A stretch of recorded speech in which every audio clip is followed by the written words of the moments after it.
Alright, in this video I'm going to show you how to sketch on an existing face, um, create a new rectangle and dimension it um, in relation to that face, and how to extrude cut. So I have my part here. I'm going to go to Start 2D Sketch, and notice those three planes don't come up because I have something here. I could use those planes if I wanted to, but since I have something here, they assume you want to sketch on a face that you have. So I'm going to sketch on this face.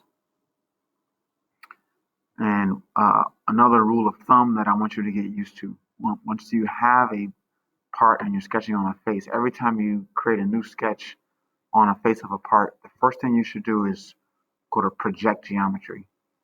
So what that does is I'm going to click on inside this rectangle, click once, and then move the cursor so you can see, and you see these yellow lines. So now I can use those lines as part of my new sketch. So I'm going to make just a rectangle of any size in this box.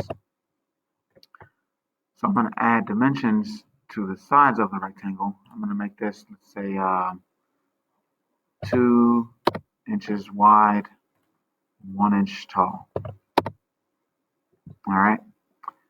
So now I've defined the size of the rectangle, but notice it's still green.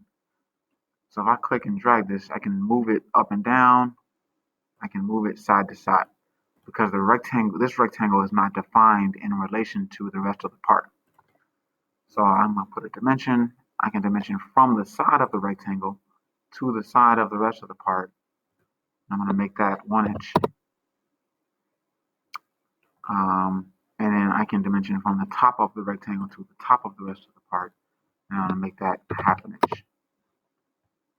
So now my rectangle is purple. It's fully constrained because the size of the rectangle is defined and the location of the rectangle is defined. So I'm done with this. I'm going to finish sketch. And I want to talk about using the extrude feature to cut things. So I'm going to go to extrude again.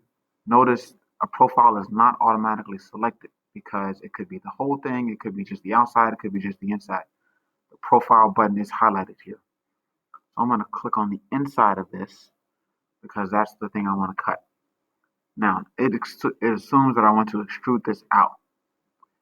I can change directions here, but what you really want to do is you want to cut it out of other material. You don't want to just change directions. You want to change this middle column here to the second option, which is cut. So that makes it go the other way, and it shows that it's removing material. Now I can choose a distance for it to cut, but I can also say cut to a certain face, or I can say cut all, which means it'll cut all of the material that is there. So I'm going to go cut all because I want this to be completely through, and I click OK, and that rectangle has been removed from the rectangular prism.